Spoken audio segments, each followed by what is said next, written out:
prezentăm aici în prim plan ultima generație de aparatură Hi-Fi. Deci, fiți atenți, acesta este ultimul model de Pioneer apărut. Leacă în pizda mătii de viespe. Așa. După cum vedeți, are atasată o sursă pentru backup. În momentul când se ia curentul, trece pe backup-ul din condensator. Așa. Deci, pornirea este din telecomandă, după cum vedeți aici. Are o... să vă las mai aproape să vedeți. Da, aceasta este pornirea. Buton de loudness, lock LCD, figuri. Tot ce vă trebuiește.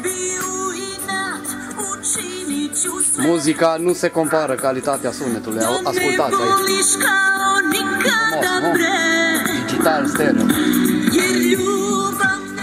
Chiar că nu avem nevoie de viză să cucerim veste.